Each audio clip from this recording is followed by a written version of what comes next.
Hello and welcome to Mock the Week. I'm Dara O'Brien and joining me this week are Andy Parsons, Catherine Ryan and Josh Widdicombe, Chris Addison, Hugh Dennis and Milton Jones.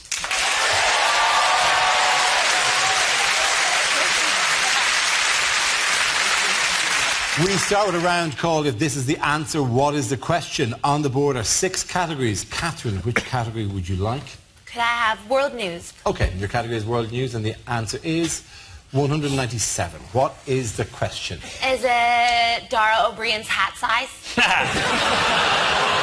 Oh, hey, that's really hard, Lee. What a way to start the series. That is unbelievable. It's 198.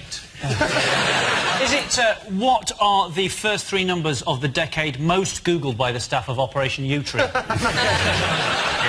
a similar note, is it in fact how many times have the Coronation Street writers had to rewrite the script in the last month?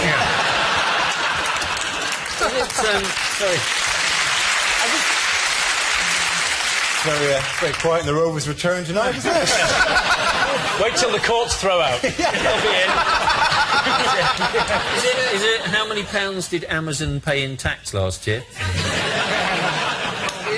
Is it? Fight the power. Is it? What is the combined age of Joan Rivers and a 1-year-old? Is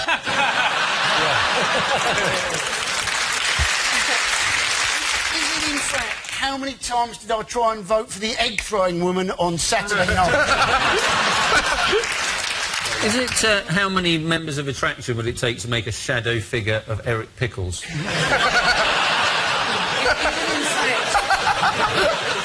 Is it in fact how many Findus lasagnas could you get out of this year's Grand National winner? Is it? If I watch any 5 minutes of Game of Thrones, what is the average amount of tits I will see?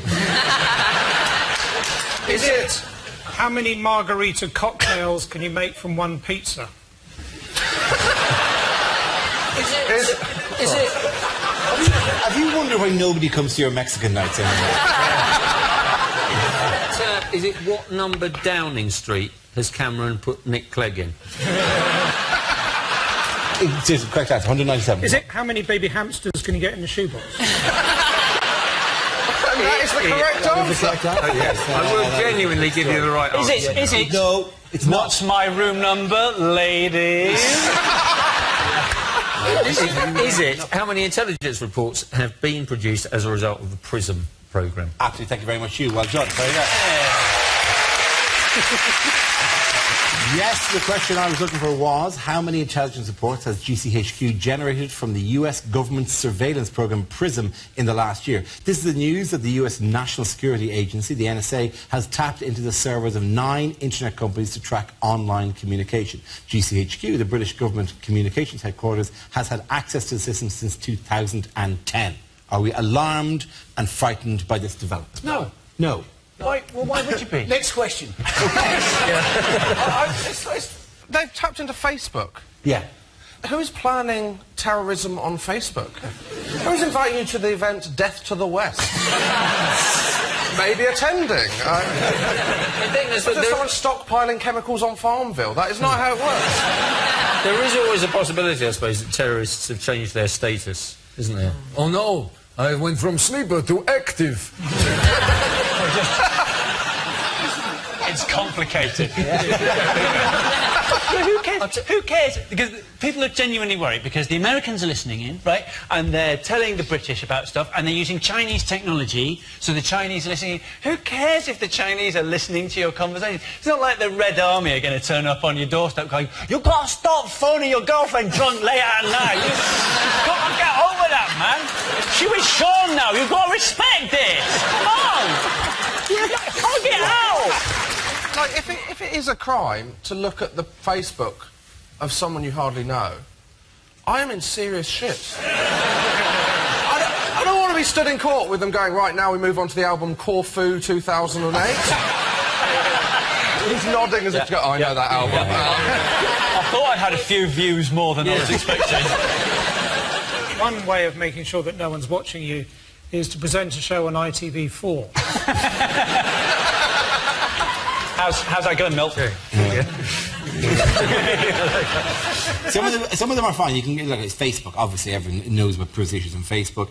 Yahoo. I'm sure they're getting a lot of stuff off Yahoo.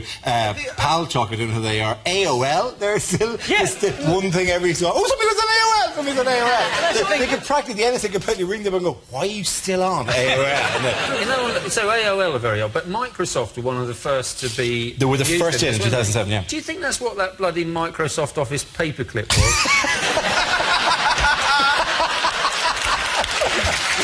You look like you're planning a terrorist atrocity. You seem to be writing a letter. Would you like some help? Then I'll send it to the CIA. I didn't mind the idea that GCHQ were actually listening to your phone conversations, because I thought it'd be nice if there was at least one call centre in Britain where they gave a toss about what you were saying. How did the story come to light? There was a man called Edward Snowden, Yes. who is a whistleblower. He blew the whole gaff wide open, man, and then went to Hong Kong. I don't trust whistleblowers because the last one sent me on a cross-country run with pants on. He wants to go to Iceland, doesn't he? He does want to go to Iceland. And do you know yeah. why he wants to go to Iceland? Because Well, Iceland... there's no wonder that people who don't keep mum want to go to Iceland. Yes. But he was not employed by the CIA. He was employed by a company to whom the CIA outsourced their spying needs. Yes. Yeah? Yeah, Called Booz Booz Allen. Allen Hamilton. Yeah. Booz Allen, which sounds like the most unimaginative nickname ever, doesn't it? This is Booz Allen, that's Drugs Phil. This is getting sucked off behind a Bins Rodney. In other news, what's happening here? Is someone having a bath with inflatable skyscrapers? That is, in fact, a whistleblower hiding from the world's press. You know, that's what bath time looks like every day if you're a nipple.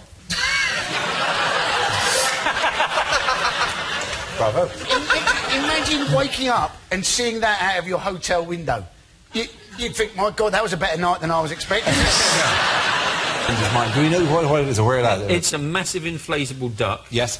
That has been doing a tour of major cities of the world. It's an art installation. Yes. It's ended up in Hong Kong. What else been doing in Hong Kong? It got punctured, I think. It did get deflated, punctured, yeah. didn't It deflated quite dramatically. Yeah. This is how it looks midway through that process. Oh, for God's sake, grow up! That's fantastic. That's like a genuine... Wait. Oh, no, William Redden, for once on the Mock Week, a genuine human emotion. The eye reacted. This is how it looks about, like, the following morning. It looks like Eric Pickles has gone swimming and lost his trunks, doesn't it? That's a massive... It was. It's an art installation which has travelled the world, and it got punctured in... and it never came here. Which would be an awful shame, because I'd love to see during the Jubilee, you know, just floating in the background, that really long, boring event where there's loads of boats. Fern Cotton is chatting to some Dunkirk survivors going, and was it really scary? And then a giant yellow duck just drifts. Let's do that, though. Quack. If you're going to do that, though, I agree with you. I think we need more massive inflatable animals. They could have a massive yellow duck on the river. They should have a massive inflatable pigeon at the top of the Shard. And a massive inflatable hamster on the London Eye.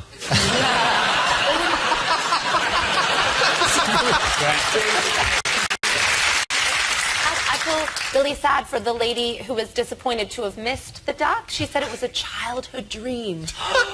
What kind of childhood dream? Like, yeah, I'm going to quit astronaut school and go see a giant inflatable duck. Did they get left Hong Kong when it saw the massive inflatable pancakes and the massive inflatable hoisin sauce? I think it's a shame it's left Hong Kong, because as a comedian, I think, as comedians, I think we probably all regret not taking the opportunity to go and hear some Chinese people genuinely saying, this duck is rubbery.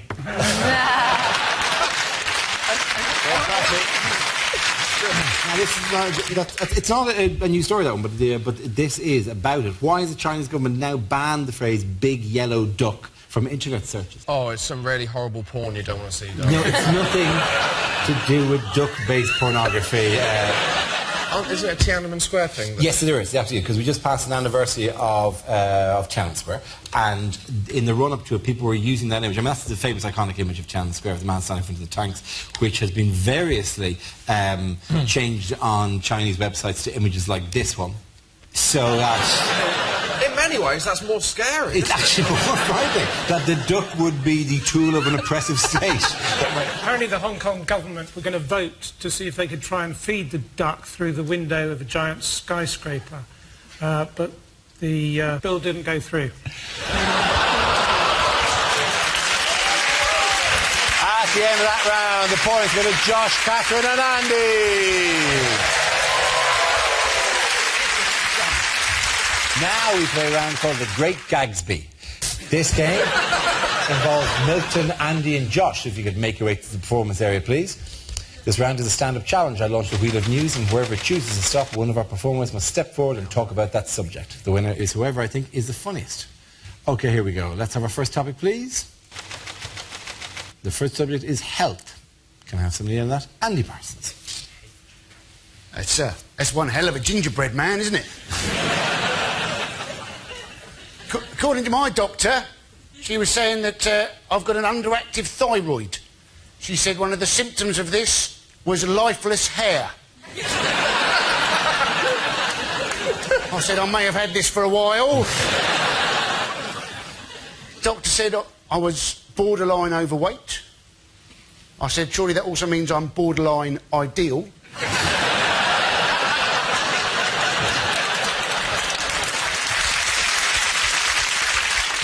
She said apparently they're using testosterone injections in men to help them control their weight. And I was guessing, you know, if you are full of testosterone, you know, chances are if you do see a donut, you'll rather more try and shag it than eat it.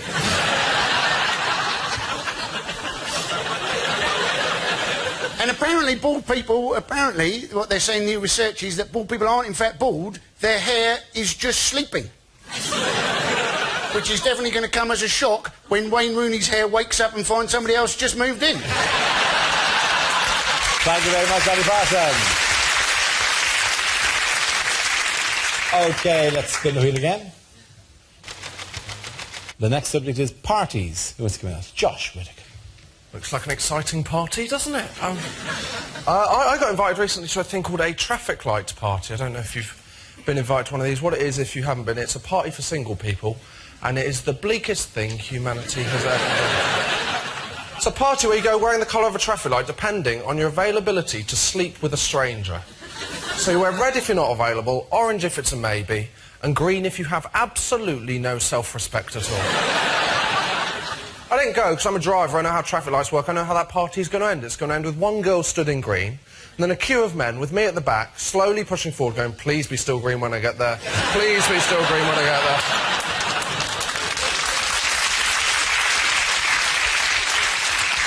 Also, I'm a driver. I've driven with people. When they see orange, they'll just go, well, that's essentially green if I go out fast enough, isn't it? Who is wearing red to a traffic light party? If you're wearing red, you do not need to go to a traffic light party. What are your other options? Turning up at A&E and going, no, I'm fine, I just want to watch the carnage of others. Thank you very much. Thank you very, very much. Well done, Josh.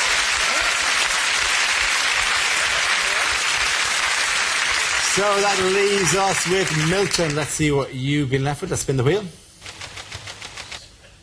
Topic is history.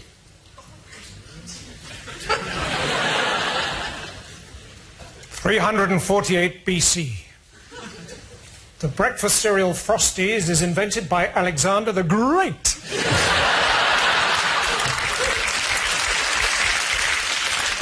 303 AD, St. George slays the dragon with his new invention, the sword. The other dragons offer him all the money for 20% of the company.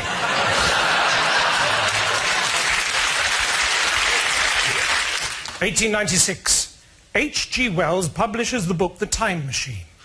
1897, H.G. Wells writes the book The Time Machine.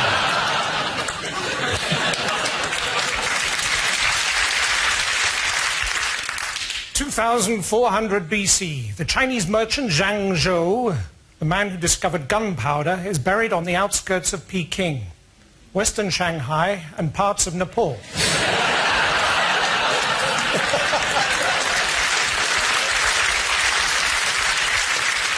1571. You have no new messages.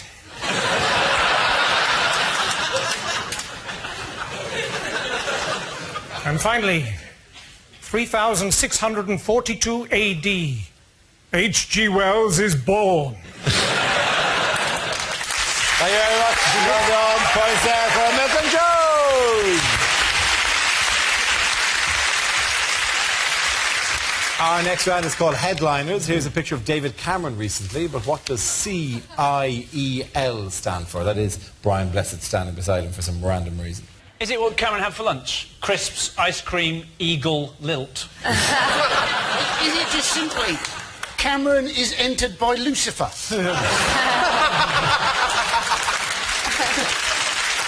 Is he going cretins, i.e. liberals?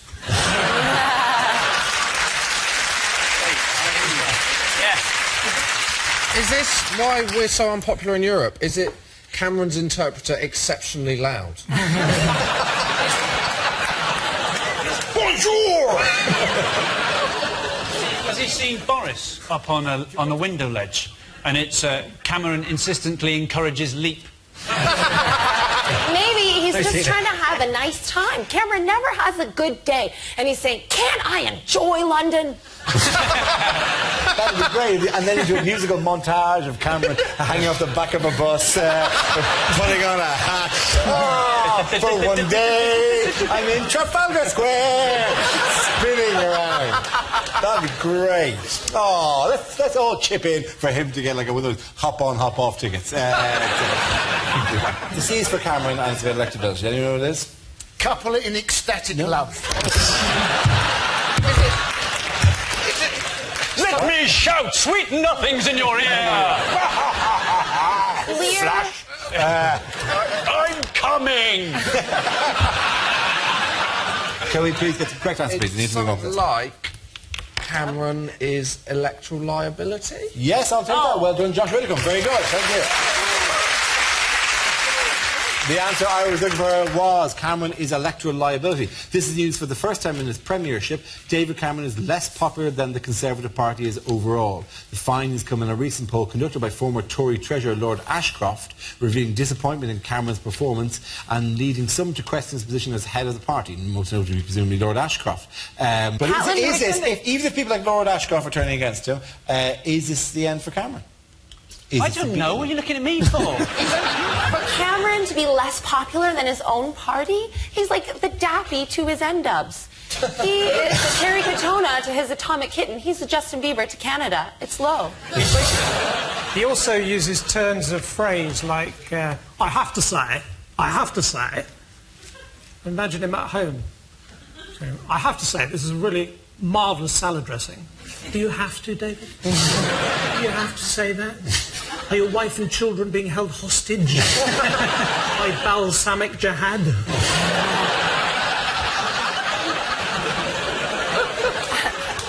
So when balsamic jihad died, did they get 72 bottles of extra virgin olive oil? Do they?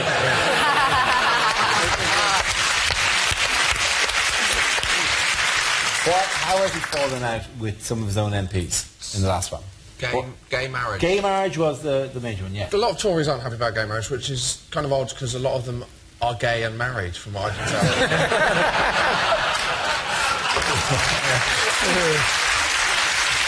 I'm all in favour of campaigning for same-sex marriage, but as a married person with young children, I'm more concerned about a some-sex marriage. I think that's going to affect family life. I don't know how. Apparently, if there are gay people happy somewhere in the world, you know it. Sitting there having tea with your wife, you can hear in the distance pounding disco beats of a great gay marriage, and you know it's somewhere there, and you're looking for. I'm gonna have to get a divorce. This is a sham. This is a sham. This whole institute we signed up for is now worth nothing. No, don't do it to me. I mean, there's not much enjoyment of marriage that goes around from what I could tell from when I grew up. Sorry, that was a bit bleak. Indeed, Lord Dealer, one of his former police chief, tried to put through a spoiler bill. I do like the idea of spoiler bill. That's a guy you don't want to have in your life, isn't it? One spoiler bill. Did you see the episode of Game of Thrones? Let me tell you exactly what happened. Who invited Spoiler Bill to the party? Really walking around ruining shit. Oh, have you not seen the end of Breaking Bad? Oh, what? Don't tell me! I've never seen Breaking Bad. Tell you what you get to see in Game of Thrones, 197 tits. Which Tory grandee has voiced concern over gay marriage? That is Norman.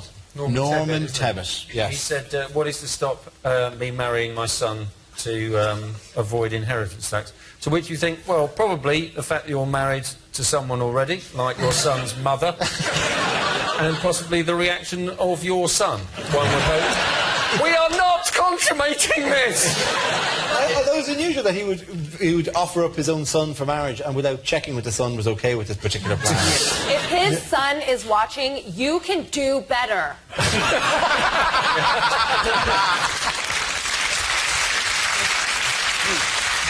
Who have other Tory grandees? Baroness Knight, what did she say? She tried to be positive, and she said, I like a lot of homosexuals. A lot of them are into antiquing. No, she said they're very good at antiques. Oh, they're good at antiques? Yes, very good at things like antiques. That's there. That's not how it works. When you come out, you don't go, well, I realised I was gay when I realised I was obsessed with both types of Chippendale. It saves time, though, doesn't it, if you can combine dogging with a car boot sale? You ever seen one of those gay pride marches where they go, what do we want? Furniture. When do we want it? 100 years after it was made. I'll be slightly worried. They have to route them very carefully so they don't pass through any really good antique shops because the whole parade grinds to a halt. Oh, that is lovely. Worried. In that photo, just to the left of her, she seems to be being watched by a wolf. She doesn't want gays at all, so she can continue to dominate the drag queen circuit. The Conservative Party in a bit of trouble, aren't they? Because the average age of their members is 68. And you're thinking, if they have another winter like last winter, what's out of the next general election? Why was Britain's Got Talent incorrectly titled this week? Because of the talent?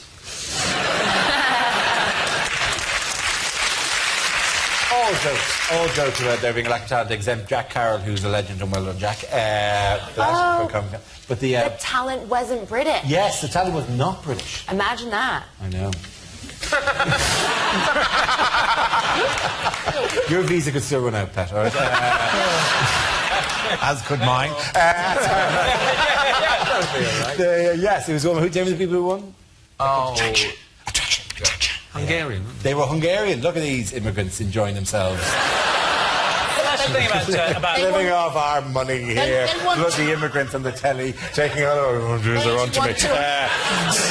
Yeah, they're not even staying. They did their act. Interesting, they did their act in Hungary and they did it in a German talent show and they didn't get past the second round in either of them. Do you know what the German one was called? Supertalent. Das Supertalent. Yeah, das Supertalent mit Attraction, ja. Diese Nacht an der Supertalent mit der Singers unter der Dancer und der Funky Time. What event overshadowed the performance? This was Simon Cowell being hit by some eggs. Yes. It was a shame that they weren't still in the delivery lorry, wasn't it? or in the chicken. That'd be particularly good if you meant to egg him via a chicken at the set. That's extraordinary, isn't it? A woman throwing her eggs at Simon Cowell. That is a great act of optimism. Fantastic. At the end of that round, the points go to Chris, Hugh and Milton.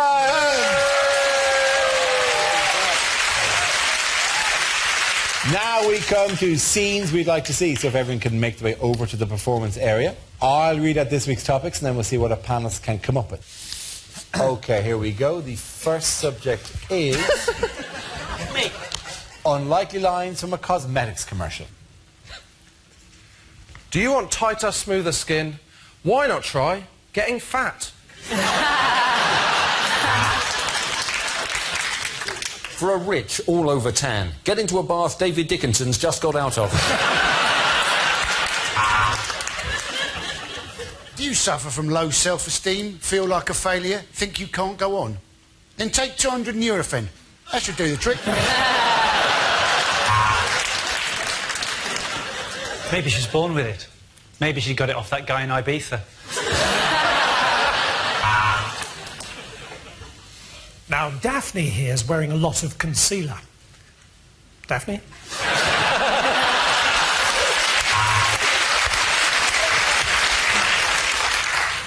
What's my secret? I murdered my first husband. Want thicker, full of lips? Then try telling a nightclub bouncer he's a twat to his face.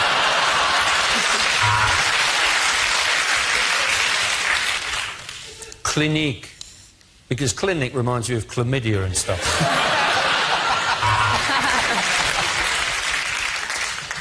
This eyeliner really works. And it tastes good too. That's why we call it chicken tikka mascara.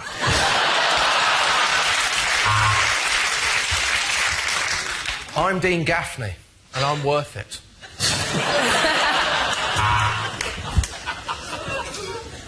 We don't test any of our products on animals. We use Filipino children. Is your man hairy all over? Then why not try head, shoulders, knees and toes?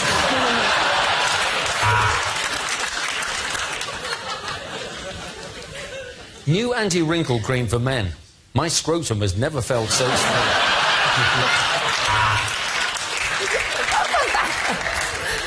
For the most relaxing bubble bath imaginable. Why not have a little cheeky wank when you're in there?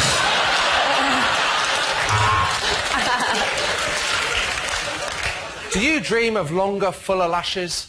Then you should try re-evaluating your priorities. Sweaty from the tube, frizzy hair from the rain, black snot. She's got the London look.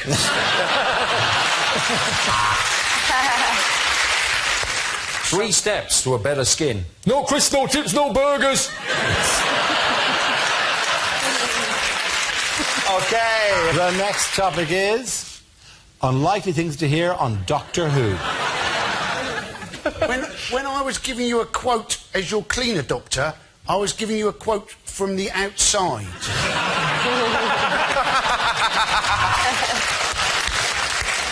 No, there isn't going to be a new doctor. I'm being replaced by a helpline.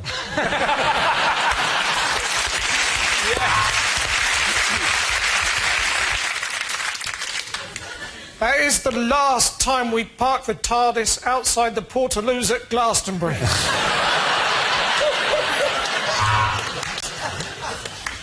Davros, we meet again. Oh, Lord Sugar, I'm so sorry. Hey, saw you from across the TARDIS, and I think I regenerated in my pants.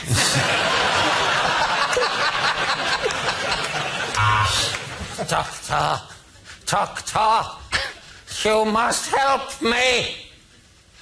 I think I'm a pair of curtains.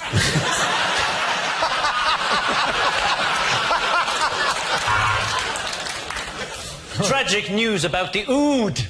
There's been a terrible flood. They tried to escape into the wood, but it didn't do any good. And now they're all dude.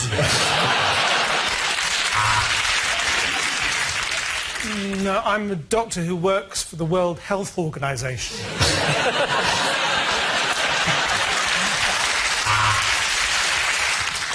Yes, I mainly hang around young women. Yes, I was on television in the 1970s. Where are you going with this? You've got to believe me, Clara. This is our best chance. Now, unzip my flies and I'll explain later. Let's go forward in time by an hour. Then we get a quid off the pizza.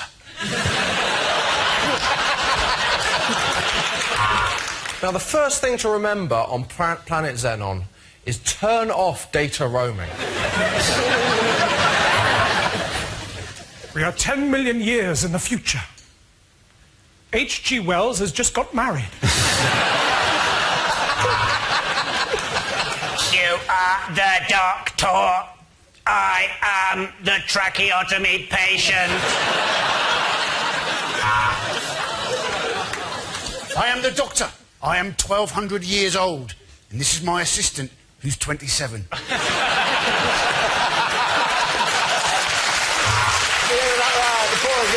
Catherine and Andy.